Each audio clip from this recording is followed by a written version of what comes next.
ॐ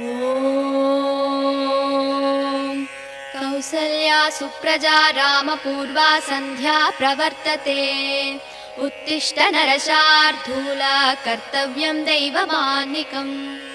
कौसल्या सुप्रजा रामपूर्वा सन्ध्या प्रवर्तते। उत्तिष्ठ नरशार्दूल कर्तव्यं दैवमान्निकम्। उत्तिष्ठोत्तिष्ठ गोविन्द उत्तिष्ठ गरुडध्वज। उत्तिष्ठ कमलाकान्त त्रैलोक्यं मङ्गलं कुरु। उत्तिष्ठोत्तिष्ठ गोविन्द उत्तिष्ठ गरुडध्वज। उत्तिष्ठ कमलाकान्त त्रैलोक्यं मङ्गलं कुरु। मातः समस्त जगतां मधुकैटभारे वक्षो विहारिणि मनोहर दिव्यमूर्ते। श्रीस्वामिनिश्रित जनप्रिय धानशीले श्रीवेङ्कटाचलपते तव सुप्रभातम्। तव सुप्रभातमरविन्दलोचने भवतु प्रसन्नमुखचन्द्रमण्डले। विधिशङ्करेन्द्रवनिताभिरर्चिते वृषशैलनाददयिते दयानिते। अत्र्यातिसप्तऋषयः समुपस्य सन्ध्याम् आकाशसिन्धुकमलानि मनोहराणि। आदाय पादयुगमर्चयतुं प्रपन्नाः शेषाद्रिशेखर विभो तव सुप्रभातम्। पञ्चाननाब्जभव षण्मुखवासवाद्याः त्रैविक्रमादिसरितं विभुतास्तुवन्ति। भाषापति पठति वासरशुद्धिमारात् शेषाद्रिशेखर विभो तव सुप्रभातम्। ईषत्प्रफुल्ल सरसीरुहनारिकेळपूगद्रुमारि सुमनोहर पालिकानाम् आवादिमन्दमनिलः सह दिव्यगन्धैः शेषाद्रिशेखर विभो तव सुप्रभातम्। उन्मील्य नेत्रयुगमुत्तम पञ्जरस्ताः पात्रावशिष्ट कदली फलपायसानि भूत्वा सलीलमतकेलि सुखा पठन्ति शेषाद्रिशेखर विभो तव सुप्रभातम्। तन्त्री प्रकर्ष मधुरस्वनया विपञ्च्या गायत्यनन्त सरितं तव नारतोऽपि। भाषा समक्रम सकृत्कर साररम्यम् शेषाद्रिशेखर विभो तव सुप्रभातम्। भृङ्गावली समकरन्तरसानुवित्त जङ्गारगीतनिनदै सह सेवनाय निर्याजुपान्त सरसी कमलोदरेभ्यः शेषाद्रिशेखर विभो तव सुप्रभातम्। योषा गणेन वरदध्नि विमध्यमाने गोशालयेषु दधिमन्दगतीव्रघोषाः रोषा कलिं विदधते ककुपस्य कुम्भाः शेषाद्रिशेखर विभो तव सुप्रभातम्। पद्मे समित्र सदपत्र गदालिवर्गाः हर्तुं श्रियं कुवलयस्य निजाङ्गलक्ष्म्या भेरी निनादमिव बिभ्रति तीव्रनादम् शेषाद्रिशेखर विभो तव सुप्रभातम्। श्रीमन्नभीष्टवरदाखिल लोकबन्धो श्री श्रीनिवास जगदेकदयैक सिन्धो श्रीदेवता गृहभुजाङ्कर दिव्यमूर्ते श्रीवेङ्कटाचलपते तव सुप्रभातम्। श्रीस्वामि पुष्करिणिकाप्लव निर्मलाङ्गा श्रेयोधिनो हर विरिञ्चि सनन्दनाद्याः द्वारे वसन्ति वरवेत्र हतोत्तमाङ्गाः श्रीवेङ्कटाचलपते तव सुप्रभातम्। श्रीशेषशैलगरुडाचल वेङ्कटाद्रिनारायणाद्रिविषवाद्रिविषाद्रिमुख्याम् आख्यां त्वदीय वसते रनि संवदन्ति श्रीवेङ्कटाचलपते तव सुप्रभातम्। सेवा परा शिव सुरेश कृशानुधर्म रक्षोऽम्बुनाथ भवमान धनाधिनाथाः भक्ताञ्जलि प्रविलसन् निज शीर्षदेशाः श्रीवेङ्कटाचलपते तव सुप्रभातम् दाटी सुदेविह गराज मृगाधिराज नागाधिराज गजराज हयाधिराजाः स्वस्वाधिकारमहिमादिकमर्दयन्ते श्रीवेङ्कटाचलपते तव सुप्रभातम् सूर्येन्दुभौमबुधवाक्पदिकाव्यसौरी स्वर्भानुकेतुद्विषत्परिषत्प्रदानाः वद्वासदासचरमावदिदासदासाः श्रीवेङ्कटाचलपते तव सुप्रभातम् द्वत्पादधूलिपरितस्फुरितोत्तमाङ्गाः स्वर्गापवर्गनिरपेक्ष निजाङ्गराङ्गाः कल्पाकमालयनयाकुलतां लपन्ते श्रीवेङ्कटाचलपते तव सुप्रभातम् त्वद्गोपुराकृशिखराणि निरीक्षमाणाः स्वर्गापवर्गपदवीं परमां श्रयन्तः मर्त्या मनुष्यभुवने मदिमाश्रयन्ते श्रीवेङ्कटाचलपते तव सुप्रभातम् श्रीभूमिनायक दयादिगुणामृदाप्ते देवादिदेव जगदेक शरण्यमूर्ते श्रीमन्दनन्द गरुडाधिविरार्चिताङ्ग्रे श्रीवेङ्कटाचलपते तव सुप्रभातम् श्रीपद्मनाभ पुरुषोत्तम वासुदेव वैकुण्ठमाधव जनार्दन चक्रपाणि श्रीवत्स सिंह शरणागत पारिजात श्रीवेङ्कटाचलपते तव सुप्रभातम् कन्दर्पदर्पहर सुन्दर दिव्यमूर्ते कान्ताकुचाम्बुरुह कुड्मललोल दृष्टे कल्याण निर्मल गुणाकर दिव्यकीर्ते श्रीवेङ्कटाचलपते तव सुप्रभातम् मीनाकृते कमलकोल नृसिंहवर्णिन् स्वामिन् परस्पत तपोधन रामचन्द्र शेषांस राम यदुनन्दन कल्किरूप श्रीवेङ्कटाचलपते तव सुप्रभातम् एलालवङ्गघनसार सुकन्ति तीर्थम् दिव्यं वियत्सरिति हेम घटेषु पूर्णम् धृत्वाद्य वैदिकसिकामणयः प्रहृष्टाः दिष्टन्ति वेङ्कटपते तव सुप्रभातम् भास्वानुदे दिवि कचानि सरोरुहाणि सम्पूरयन्ति निनदैककुपो विहङ्गाः श्रीवैष्णवा सततमर्तितमङ्गलास्ते तामाश्रयन्ति तव वेङ्कटसुप्रभातम् ब्रह्मादयः सुरवराः समहर्षयस्ते सन्तः सनन्दनमुखास्तव योगिवर्ग्याः तामान्तिके तव हि मङ्गलवस्तु हस्ताः श्रीवेङ्कटाचलपते तव सुप्रभातम् लक्ष्मीनिवास निरवद्य गुणैकसिन्धो संसारसागर समुत्तरणैकसेतो वेदान्त वेद्य निज वैभव भक्तभोग्य श्रीवेङ्कटाचलपते तव सुप्रभातम् इत्थं वृषाचलपतेरिह सुप्रभातम् ये मानवा प्रतिदिनं पठितुं प्रवृत्ताः तेषां प्रभातसमये स्मृतिरङ्गभाजा प्रज्ञां प्ररार्थ सुलभां परमां प्रसूते।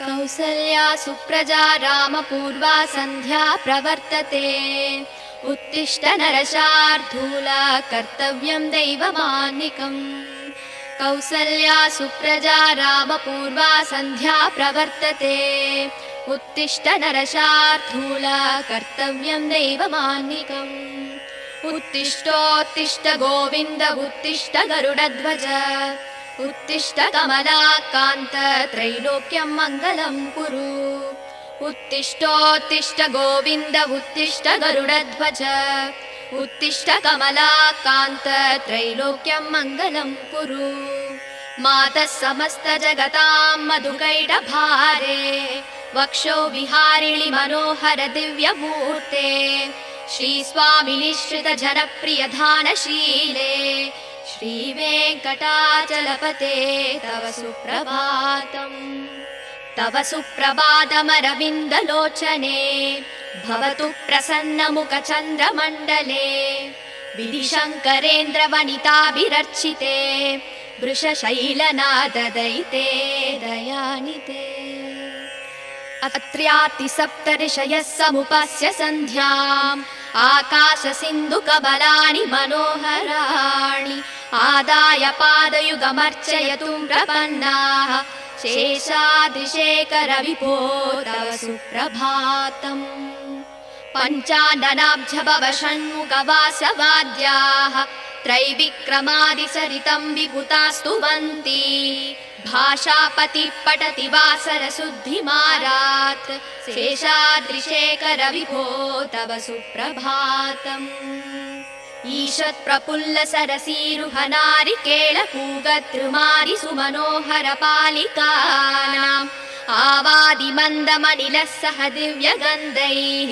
शेषाद्रिशेखरविभो तव सुप्रभातम् उन्मील्य नेत्रयुगमुत्तम पञ्जरस्ताः पात्रावशिष्टकदलीफलपायसानि भूत्वा सलीलमतकेलि सुखा पठन्ति शेषाद्रिशेखरविभो तव सुप्रभातम् तन्त्री प्रकर्ष मधुरस्वनया विपञ्च्या गायत्यनन्तसरितं तव नारतोऽपि भाषा समक्रमसकृत्करसाररम्यम् शेषाद्रिशेखरविभो तव सुप्रभातम् भृङ्गावली समकरन्तरसानुवित्तजङ्गारगीतनिनदै सह सेवनाय निर्याद्युपान्तसरसी कमलोदरेभ्यः शेषाद्रिशेखरविभो तव सुप्रभातम्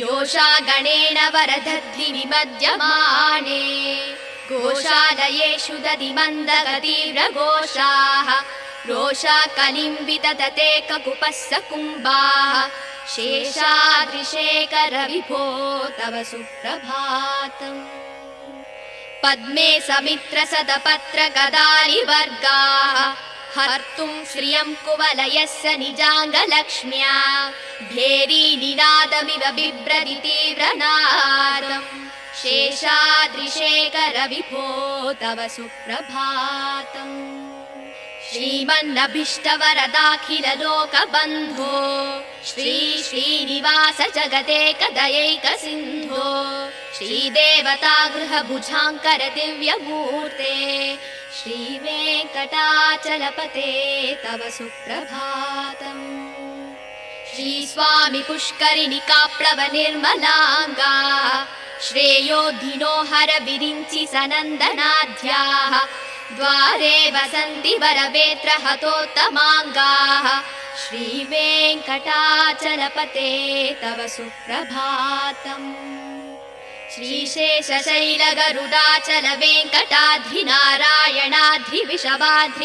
श्रीशेषशैलगरुडाचलवेङ्कटाद्रिनारायणाद्रिविषवाद्रिविषाद्रिमुख्याम् आख्यां त्वदीय वसते रनिसंवदन्ति श्रीवेङ्कटाचलपते तव सुप्रभातम् सेवा पराशिव सुरेश कृशानुधर्म रक्षोऽम्बुनाथ भवमान धनाधिनाथाः भक्ताञ्जलि प्रविलसन्निज शीर्षदेशाः श्रीवेङ्कटाचलपते तव सुप्रभातम् दाटीषु देवि हगराज मृगाधिराज नागाधिराज गजराज हयाधिराजाः स्वस्वाधिकारमहिमादिकमर्दयन्ते श्रीवेङ्कटाचलपते तव सुप्रभातम् सूर्येन्दुभौमबुधवाक्पदिकाव्यसौरी स्वर्भानुकेतुलिषत्परिषत्प्रदानाः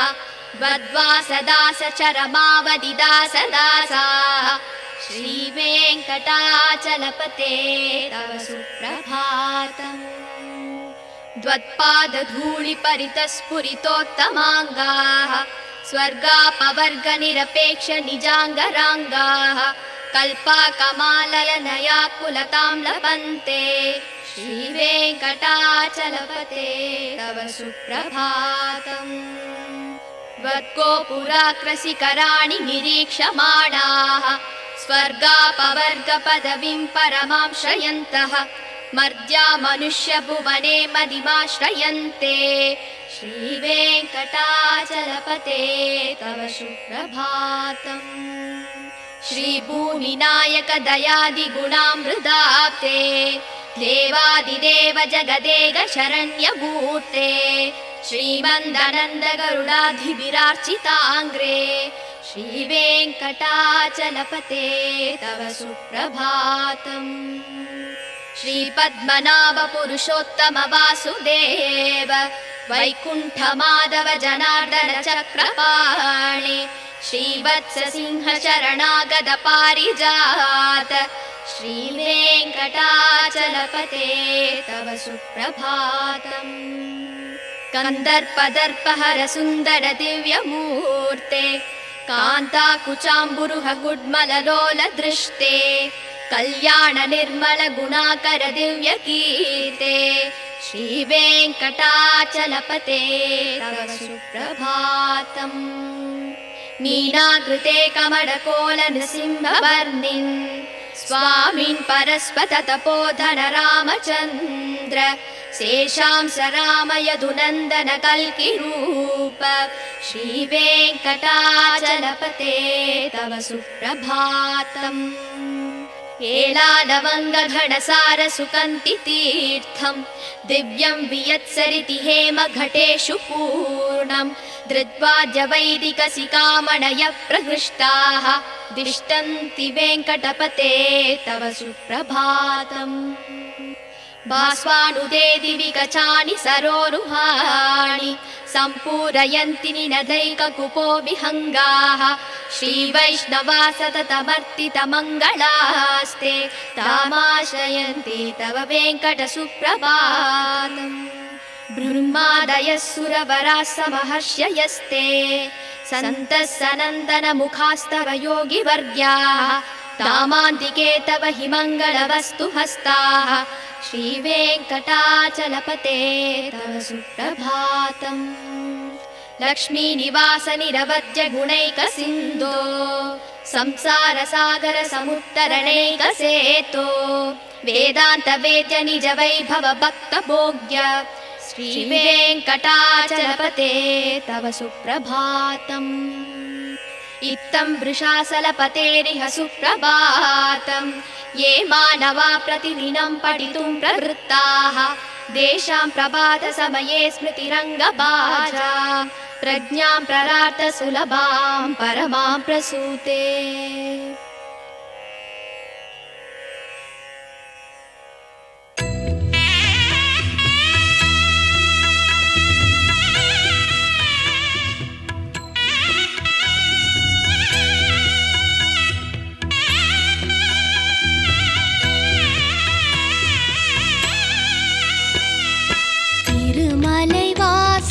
श्री श्रीनिवासा तिरुमगळ पोற்றும் अழகிய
செய்யும் ஸ்ரீ சக்கரம் நாளும் கலியுகம் காத்திட வடிவெடுத்தாயே கருணையாய் அருளினை தினம் இறைத்தாயே காண்பவர் மகிழ்ந்திட வடிவெடுத்தாயே காலமெல்லாம் மண்ணை காத்து நின்றாயே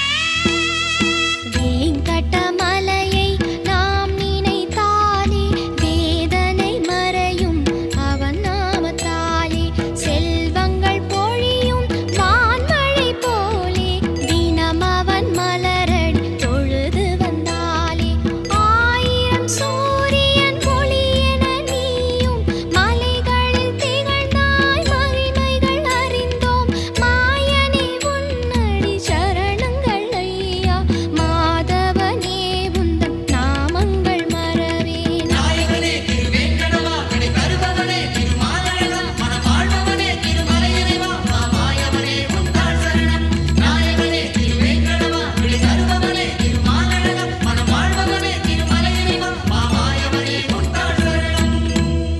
திருமலை வாசா ஸ்ரீ ஸ்ரீனிவாசா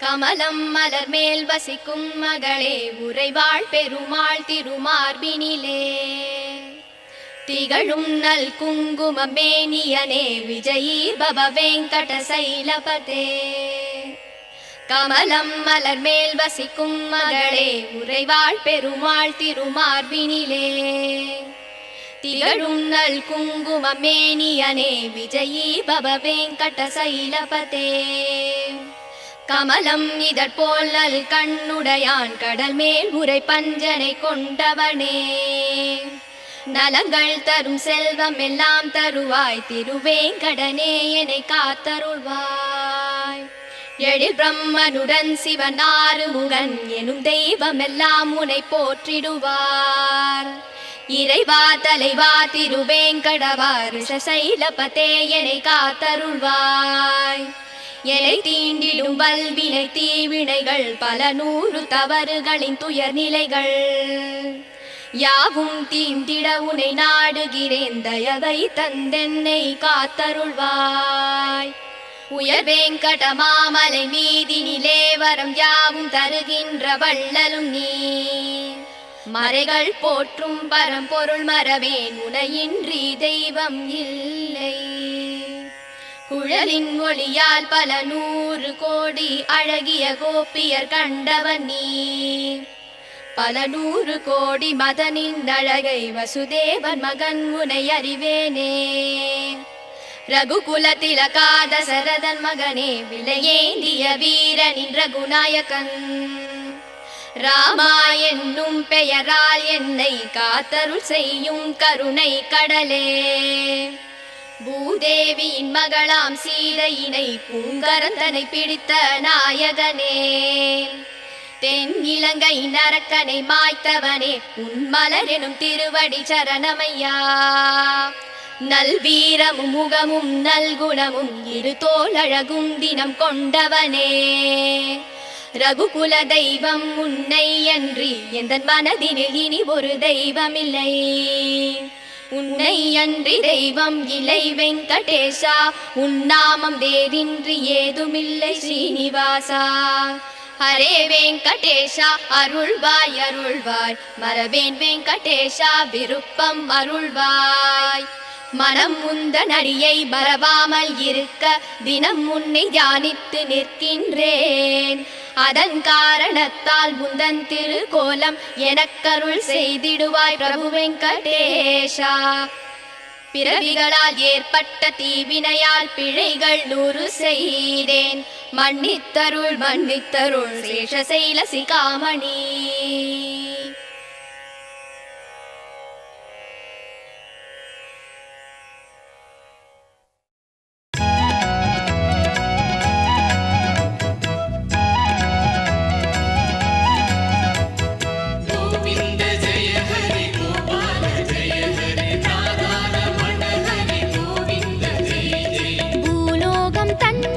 வைகுண்டமாக்கி ஸ்ரீதேவி உடனே அருள்கின்ற தேவா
அடியவர் குறை நீக்கும் ஏழுமலை.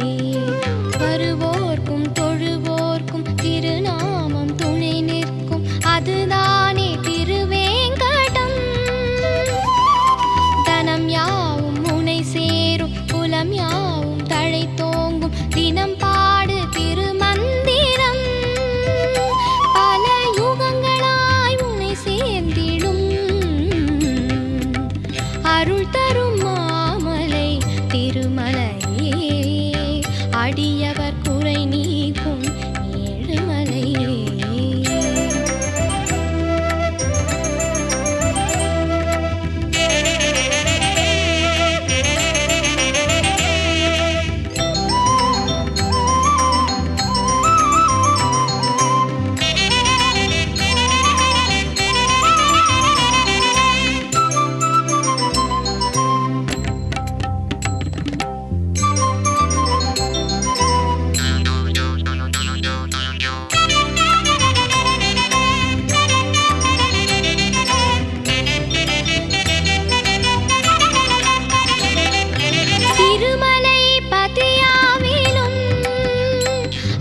திருமகளும் உடன் வாழ்கிறார். ஒரு முறை படியேறினால் உந்தன் பிறவிகளின் குறை நீங்கலாம். நெய் விளக்கேற்றி சனிதோறும் நீ வேண்டினால் அந்த ஹரிநாமம் தினந்தோறும் நீ பாடினார் உந்தன் மன எங்கும் ஸ்ரீதேவி தான் வாழுவார். உந்தன் மன எங்கும் ஸ்ரீதேவி தான் வாழுவார். ஒரு குறைவில்லாமுதூட்டுவார். ஒரு குறைவில்லாமுதூட்டுவார். அருள் தரும் மாமலை திருமலையே. அடியவர் குறை நீக்கும் ஏழுமலையே.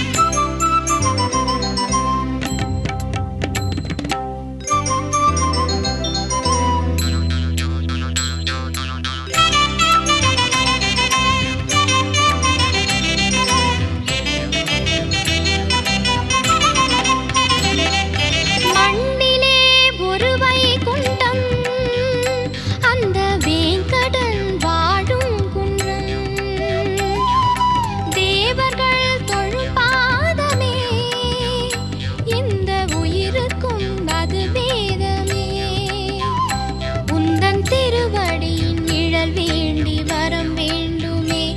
எந்த பிறவிகளாயிருந்தாலும் தொழ வேண்டுமே. உந்தன் மலையேழு நான் காண அருள்வாயையா. உந்தன் மலையேழு நான் காண அருள்வாயையா. ஒரு முறையேனும் வருவாயையா. ஒரு முறையேனும் வருவாயையா.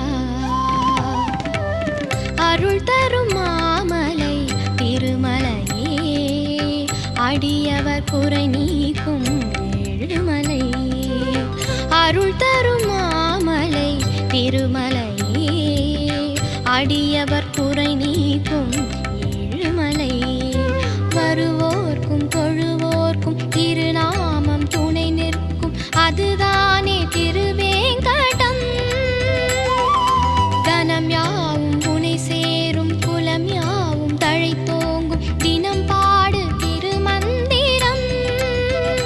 பல யுகங்களாய் உனை சேர்ந்திடும் அருள் தரும் மாமலை திருமலையே. அடியவர் குறை நீக்கும் ஏழுமலையே.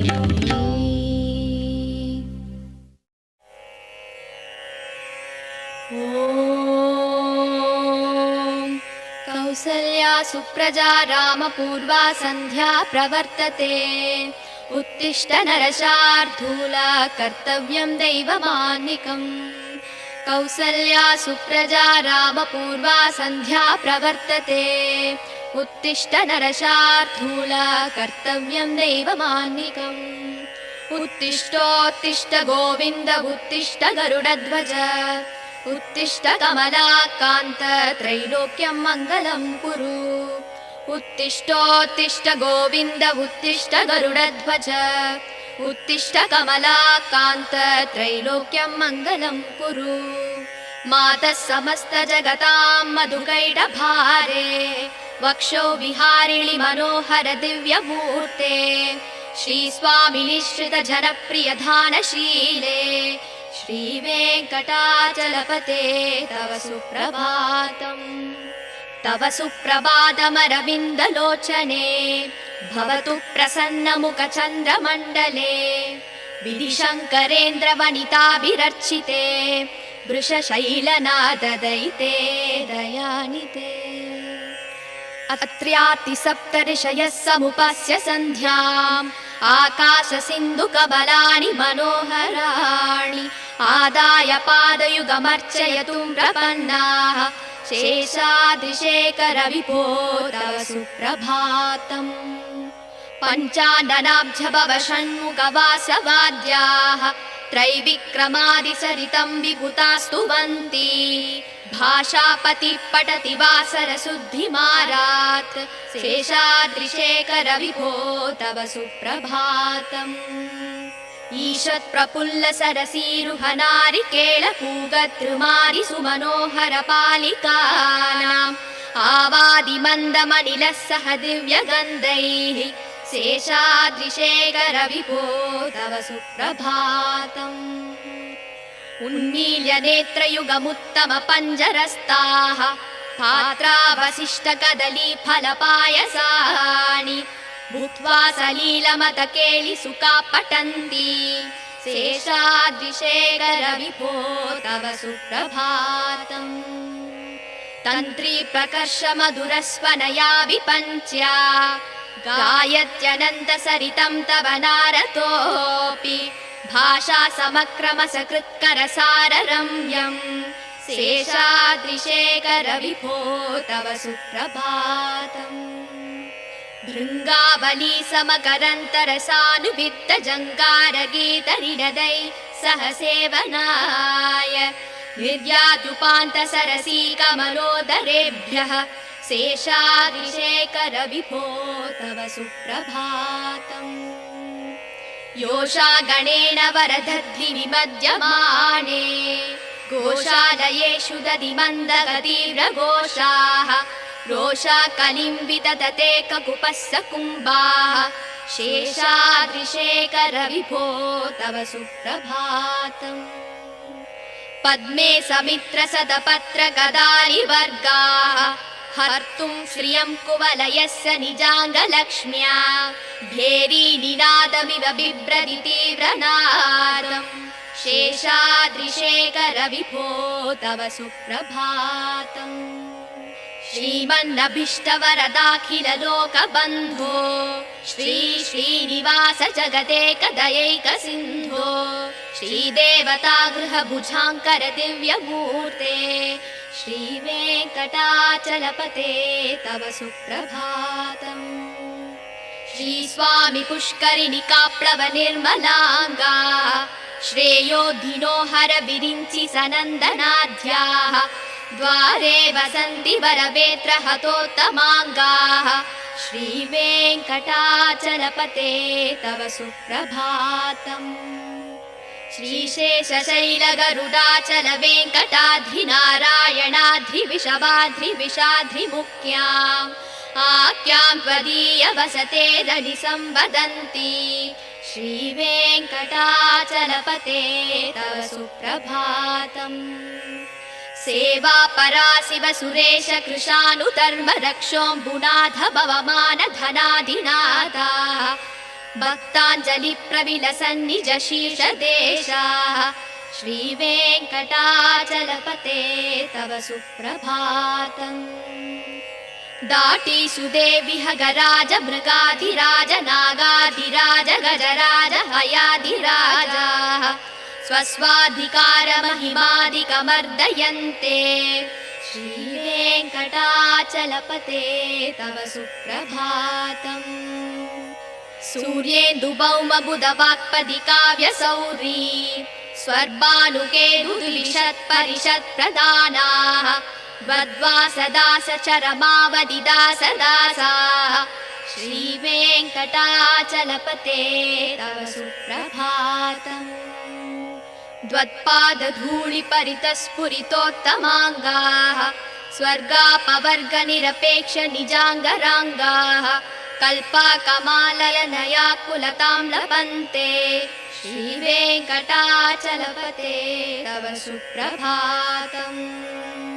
त्वद्गोपुराकृशिखराणि निरीक्षमाणाः स्वर्गापवर्गपदवीं परमां श्रयन्तः मर्त्या मनुष्यभुवने मदिमाश्रयन्ते श्रीवेङ्कटाचलपते तव सुप्रभातम्। श्रीभूमिनायक दयादिगुणामृताप्ते देवादिदेव जगदेक शरण्यमूर्ते श्रीमन्दनन्द गरुडाधिभिरार्चिताङ्ग्रे श्रीवेङ्कटाचलपते तव सुप्रभातम्। श्रीपद्मनाभ पुरुषोत्तम वासुदेव वैकुण्ठमाधव जनार्दन चक्रपाणि श्रीवत्स सिंह शरणागत पारिजात श्रीवेङ्कटाचलपते तव सुप्रभातम्। कन्दर्पदर्पहर सुन्दर दिव्यमूर्ते कान्ताकुचाम्बुरुह गुड्मललोल दृष्टे कल्याण निर्मल गुणाकर दिव्यकीर्ते श्रीवेङ्कटाचलपते तव सुप्रभातम्। मीनाकृते कमलकोल नृसिंहवर्णिन् स्वामिन् परस्पत तपोधन रामचन्द्र शेषांस राम यदुनन्दन कल्किरूप श्रीवेङ्कटाचलपते तव सुप्रभातम्। एलालवङ्गघनसार सुकन्ति तीर्थं दिव्यं वियत्सरिति हेम घटेषु पूर्णं धृत्वाद्य वैदिकसिकामणय प्रहृष्टाः दिष्टन्ति वेङ्कटपते तव सुप्रभातम्। भास्वानुदे दिवि कचानि सरोरुहाणि सम्पूरयन्ति निनदैककुपो विहङ्गाः श्रीवैष्णवा सततमर्तितमङ्गलास्ते तामाश्रयन्ति तव वेङ्कटसुप्रभातम्। ब्रह्मादयः सुरवराः समहर्षयस्ते सन्तः सनन्दनमुखास्तव योगिवर्ग्याः तामान्तिके तव हि मङ्गलवस्तु हस्ताः श्रीवेङ्कटाचलपते तव सुप्रभातम्।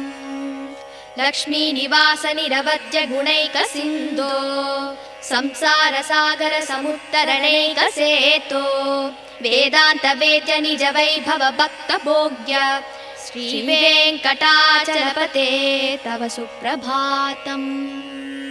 इत्थं वृषाचलपतेरिह सुप्रभातम्। ये मानवा प्रतिदिनं पठितुं प्रवृत्ताः तेषां प्रभातसमये स्मृतिरङ्गभाजा प्रज्ञां प्ररार्थ सुलभां परमां प्रसूते।